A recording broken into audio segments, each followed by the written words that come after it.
Gusto ko pong ipakita po sa mga manonood. Your Honor, yes po, pwede po, no? Kasi pag severe po ang fracture, no, po pwede pong madamay yung globe, yung pinakabilog ng mata, no? Nakapagdulot din, nakadagdag doon sa pagkabulag ng kanyang kaliwang mata. Po pwede po, Your Honor. So, Category 4, nakakakita pa ng ilaw. ilaw na lang po ang nakikita niya, Your Honor. Maisasalba pa ba ho yun? Your Honor, as of now, mahirap po yung proseso, no? Kasi napakadami po niyang injuries. Maliban po dun sa lens niya, yung cataract, pati yung kristal, pati yung likod na bahagi ng mata niya, yung parting retina, may problema rin po, no? Mayroong pagdurugo doon. Hanggang Opo, may vitreous hemorrhage po siya, Your Honor, sa right eye. napapahupa naman ho yung pagdugo, di ba? Usually po, pagka ganyan, inoopera po talaga yan. So, may posibilidad pa hong maoperahan? Kaya pa hong maoperahan? Kaya pong operahan, pero Your Honor, kasi depende po yan sa kakayanin ba ng, kasi ang vitreous hemorrhage, Your Honor, nasa likod siyang parte ng mata, no? Saka itong pinag-uusapan natin, yung kanang mata. Kanan na po, yung left po, wala na po talaga. Ito nga yung napokpok na sinasabi ni Dr. Kabungal. Kung napokpok, ito yung may trauma. Opo. So, kaya pa yon. Pwede po, pero napakahirap po ng surgery at poor prognosis pa rin po. Maliit pa rin po yung chance na makarecover yung mata. So, sa palaran yung, pero hindi nyo inaalis na pwede pang makakita Yes po, kahit pwede. partially yung kanang mata. Opo. So, kailan po natin gagawin? Actually po, nakita ko po sila last August 24 na i-refer na rin po namin sila sa PGH. Na-endorse na rin po namin sila doon. So, sila na lang po ang iniintay, Your Honor, na makapunta Pumunta sa po. PGH. Opo, Pero opo. siguro yan, kailangan pang magpalakas ng katawan. Opo, opo, opo, Hindi opo. lang naman yung ulo ang Opo, opo, opo. titingnan. Ready na, technical? Ng LB. Naririnig mo naman, although hindi mo nakikita ito. Ikaw ba ay may pinukpok doon sa may bahagi ng tenga sa iyong kanang bahagi ng sentido sa malapit sa mata? May natatandaan ka bang ganon? Ito pong tainga kong kaliwa. Panay suntok po ng amo ko. Kaliwa. Opo. Pero itong pinapakitang damage dito ay sa kanan. Sa kanan, wala naman? Yung pong kanan sa ulo, inuntog po nila ako sa CR at sa pader at sa dingding ng CR. Sa pader ng CR, sa banyo. Ano yung banyo nyo? Sa natatandaan mo, tiles ba yon? Na makinis ba yung pinag-untugan? Finish po. Finish. Opo. Finish. Ibig sabihin ng finish, palitada ng simento, hindi naka-tiles. Hindi po. So magaspang yon. Opo. Laging ginagawa sa yon? Opo. Dugo? Dumudugo ka pag hinahataw ka? Opo, dumudugo po. Pag So, inuuntog nila ako sa may CR. hawak ka sa buhok? Opo. Ilang tao gumagawa sa nun? Isa lang po, yung amo kong babae. Ano yan? Habang naglilinis ka ng CR? Hindi po. Minsan po, pag mainit ang ulo. Ba't ka naman nasa CR? Tinatsyempohan ka sa CR? Hinihila po ako. Dadaling ka sa CR para doon kayo untog. Opo. O hindi ka naman inuuntog sa lababo, sa... Minsan po, itong ulo kong kaliwa, inuuntog po sa lababo. Ayun, lababo, medyo makinis yun at medyo may anggulo yon, may edge yon, matalas-talas yon. So, Matalas-talas po. yung sa ilong mo, bakit lumalabas dito sa larawan? Pwede ba ilabas ulit natin, doktor, yung sa harapan? Technical? Yung tumatabingi yung ilong mo yun dito sa larawan dito sa bungo. Ikaw ba ay inuntog din sa ilong? O sinuntok sa ilong, hinataw? Ano nangyari dyan? Sununtok po. Suntok lang yan. Opo. Sino sumuntok? Yung pong babae. Ano yan, mising-sing o yung kanyang kamao lamang? Kamao lang po. Ilang beses? Ano natatandaan mo? Hindi ko na pong tanda kung ilang beses. So parate. Opo. So pag inahataw ka, inuuntog ka sa banyo, sinusuntok ka rin sa ilong. Opo. Oho. Hindi mo na matandaan. Dumugo? Yung ulo ko lang po ang dumugo. Yung ilong? Hindi po. Pero Laang. ramdam mo yung kusa na lang gumaling. Opo. Nahirapan ka huminga. Minsan po, mahirap. Medyo tabingi kaunti yung iyong nose bridge. Ito sa kaliwang pisngi, may tinuturo din si Dr. Kabungkal, may arrow dito, hindi mo naman nakikita. Sa kaliwang pisngi, ano ang ginawa sa'yo? Medyo lubog nga ang pisngi mo ngayon. Ayan, tama, yung hinahawakan mo. Yung pagsunod-suntok po nila ako. Sa kaliwang pisngi. Opo. So yung ginagawa sa iyo, pag inuntog ka sa kanang bahagi ng iyong sentido, sinasabayan din ng suntok sa iyong ilong at sinusuntok ka rin sa kaliwang pisngi. Opo.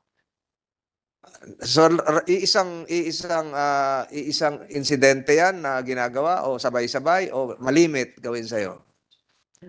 May limit po, may limit. Bakit palagay mo ginagawa sa iyo 'yon? Yung pong lagi pong sinasabi, inuulit po yung sinasabi sa akin na wag ko na daw, pag ginagawa ko daw po yung ginagawa kong naglalagay ng mga bulbul sa Ayun, okay, the committee secretary is directed to delete remarks pertaining to said incident, but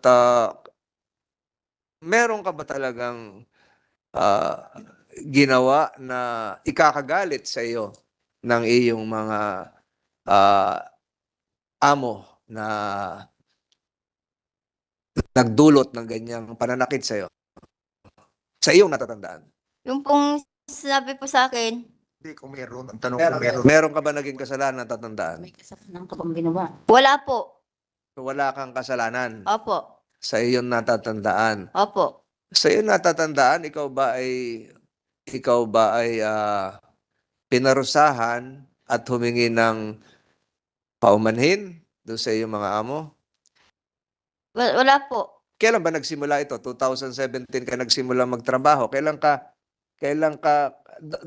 Doktor, ito bang mga araw na pinapakita mo sa bungo ay dulot ng isang insidente o maraming insidente na nagdulot ng deformities ng kanyang nose bridge, ng kanyang sentido, kasi lubog na yung kaliwang pisngi.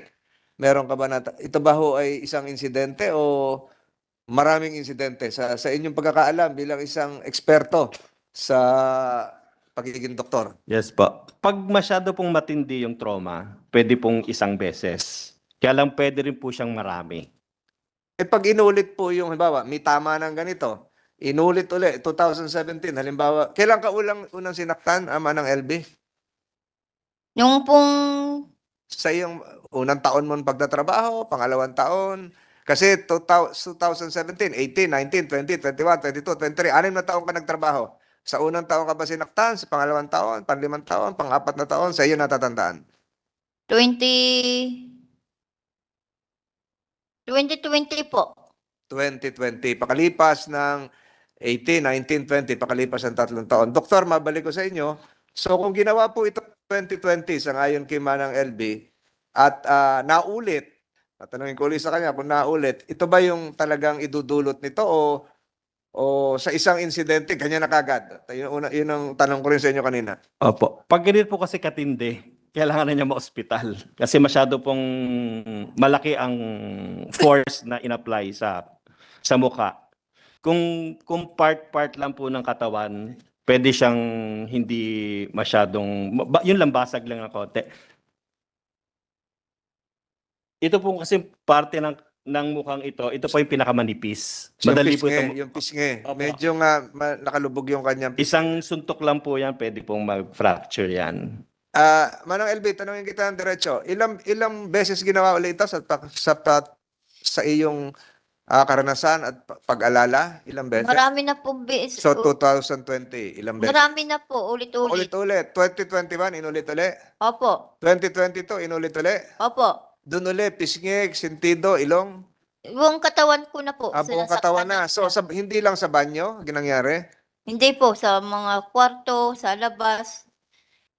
So, yung mga tagiliran mo, yung narinig mo kanina yung sinabi ko, yung sa kidney, yung likuran, natamaan ka rin doon? Opo, sa likod. Hinampas po nila ako ng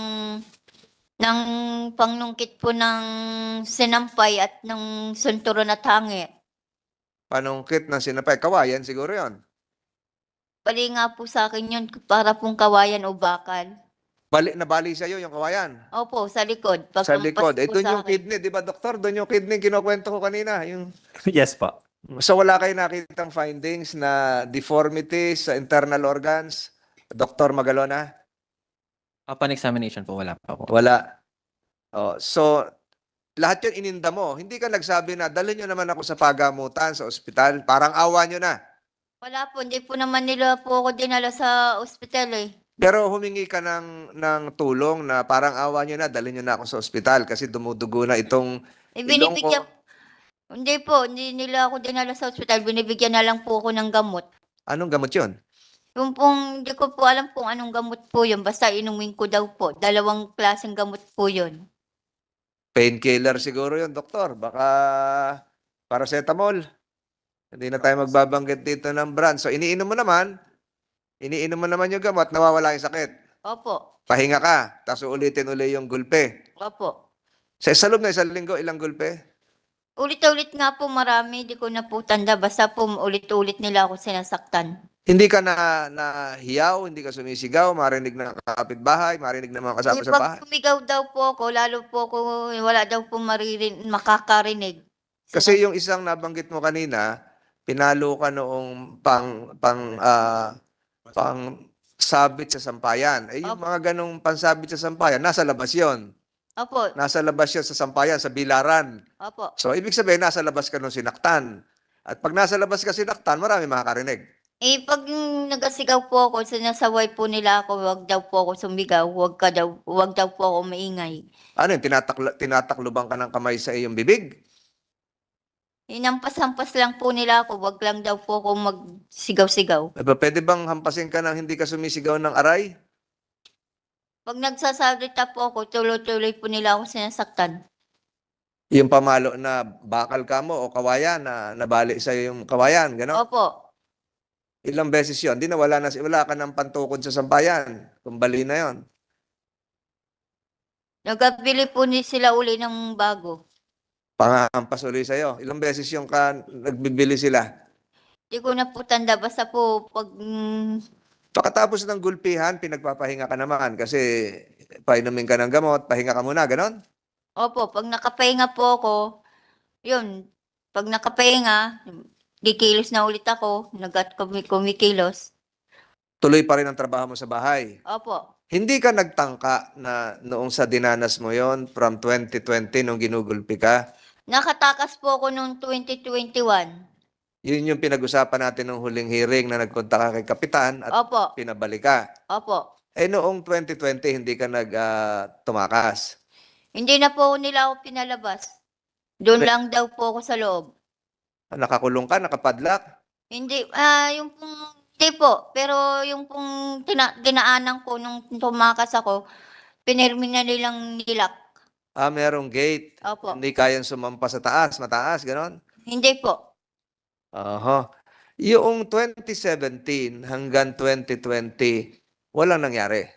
Nung pong, nung start po ako doon, wala pong nangyari po. So, Nung 2020, yun na po, tuloy-tuloy na po nila ako sinasaktan. So 2017 to 2020, 2019, maganda yung relasyon nyo. Opo, Maganda. So nasa loob kayo ng bahay, nagsimula ka mo noong 2020, ito na yung COVID pandemic lockdown, COVID-19. Siyempre, wala nang lumalabas sa bahay, magkakasama kayo doon ka sinimulan saktan. opo. So noong 2017, 2018, 2019, ano ang trato sa'yo? Mabait po sila. Pinasweldo ka noon? Hindi po. Buat nung nag-start po ako sa kanila, wala na po akong natanggap na sweldo. Paano mo nasabi mabait kung hindi ka naman pinapasweldo? Paano mo nasabi mabait kung hindi ka nagtatanong, ba't di nyo ako pinapasweldo? 2017 pa ako nagtatrabaho sa inyo, 2019 na, 2018 na, 2019, 2020, hanggang ngayon, hindi nyo pa ako pinapasweldo. Hindi ka nagtanong? Pag may nasisira po sa akin po ni China-charge. Ibinabawas. Opo. Gaya na may nakabasag kang plato, nakabasag ka ng tasa.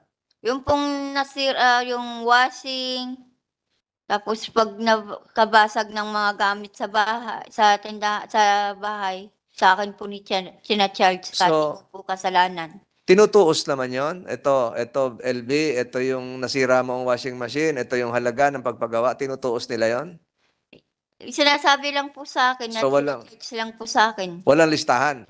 Hindi ko lang po alam, di po pinapakita sa akin. Nung nakakakita pa ako, wala po silang pinapakita. So walang pinakita listahan, ito binawas namin, ito na lang yung natitira mong sweldo, tanggapin mo ito. Walang ganon, walang ganon. Wala po. Walang listahan. Wala po. Magkano yung sweldo mo dapat isang buwan? 5,000 po, yung pong sa start ko. Sabi niya po 5,000. 5,000.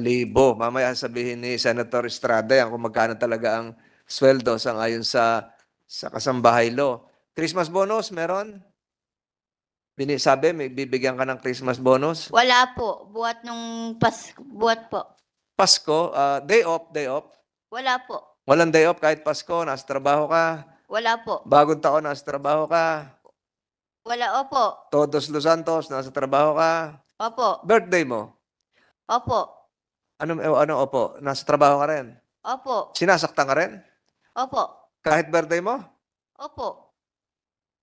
Hindi ka nagsabi na, off muna tayo, birthday ko naman ngayon. Walang ganon. Wala po. So, yung pagmamalabis ay walang pinipiling araw, walang pinipiling okasyon, patuloy, kung sasabihin meron kang ginawang kasalanan. Subalit, kahit awatin mo, hindi ka naman nanlaban. Nanlaban ka. Hindi ka lumaban. Hindi mo pinagtanggol yung iyong sarili na itakloban mo yung iyong muka. Kasi alam mo na kung saan katatamaan eh. Sa sentido, sa ilong, at sa pisngi.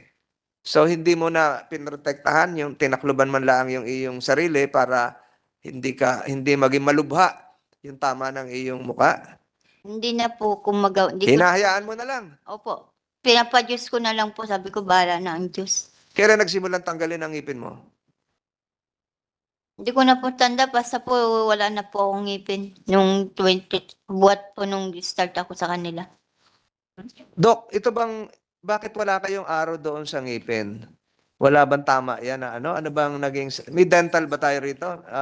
Wala po. Mayroon pa akong ngipin. Hindi, sa doktor natin, nakakaintindi ba sa ngipin, dentista? Doktor Kabungkal? Yes, sir.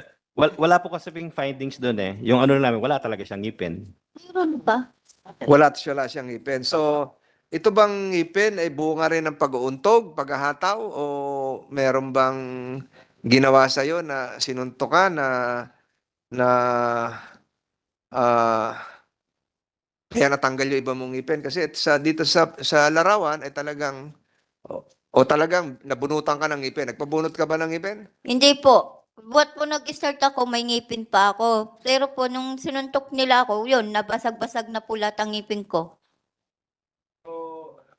Itong doktor, hindi rin ako dentista, itong nagsarado na itong gums, and natural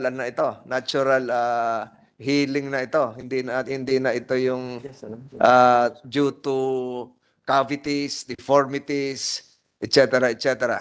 Opo, kasi pwede po kasing poor dental hygiene din, kaya nabubunot ang ngipin, pwede rin pong trauma din po. Kaya lang hindi po natin makikita yan sa CT scan. Makikita lang natin wala na siyang ngipin. Lalabas sa CT scan Hindi pa. yun. Pero sinasabi niya ngayon, she's claiming na binubuntal ka rin sa nguso. Opo, sinusuntok po. Doon natanggal ang ngipin mo. Opo. Di, dugurin yun. Masakit yun, di ba? LB. Opo. Hindi ito yung pagbabangga ng muka doon sa pader, sa banyo. Hindi po. Oho. Senator Jinggoy Estrada, baka meron kang, napagod na ako sa katatanong din, baka meron kang karagdagan tanong sa mga doktor natin at kay Manang LB. Maraming salamat, Mr. Chair. Tanungin ko lang sa COMSEC dahil pinasubpina natin yung mga anak nitong amo. Ano nangyari? Sir, I was informed by the council of the ex-employers that the two subjects are minors and are currently in school, Your Honor. Ilang taon na, with the permission of Senator Estrada, ilang taon na yung mga bata na nag-aalaga ka rin ng bata, LB? Malalaki na po yung mga anak po ng amo ko. Yung panganay po, 18. Yung bunso, 16. So 18 na, anong taon yan? Anong taon? Ito lang taong ito? Opo. Lalaki, babae? Yung pong panganay babae. So 18 anyos. Hindi na minor de edad, attorney? Comsec? PSWD? Saan DSWD? Minor? Minor de edad ba yan? 18 anyos.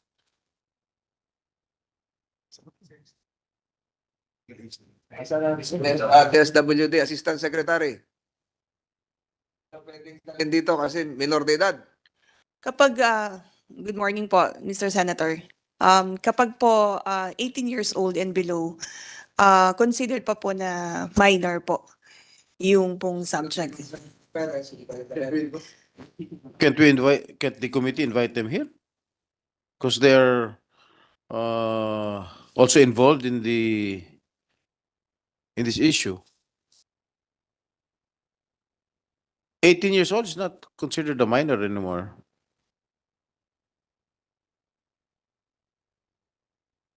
Correct? Ang sa atin po kasi sa Department of Social Welfare and Development, of course, we always take primordial interest on the best interest of the children. At sinasabi nga po natin, 18 years old and below ay kinakailangan pa rin pong protektahan po natin.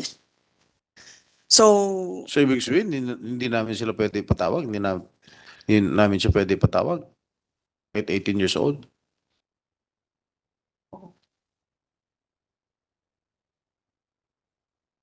I think we'll have to refer to the If you legal If you want to call subject, your experts on this. legal ASEC, do that. We'll give you time. Thank you very much. Anyway, I move that we subpoena this 18-year-old daughter of the spouses. Secretary, can you Or implement? they have already been invited. Maybe I stand corrected. Issue a warrant of arrest. Secretary, so director. Balikan natin tong papunta na ako sa number 2 ng ating we can dispense with your presentation, Dr. Kabungkal. Meron pa ba kayong gustong ipakita? Ribs, Wala. likuran, tadyang. Yan lang po Tuhod. yung... Wala, hindi tayo nag-x-ray doon. Hindi pa, hindi pa. Tinamaan ka ba sa tadyang, LB? Kaliwa. May bali, nabalian ka, inandakan sakit. Hanggang ngayon?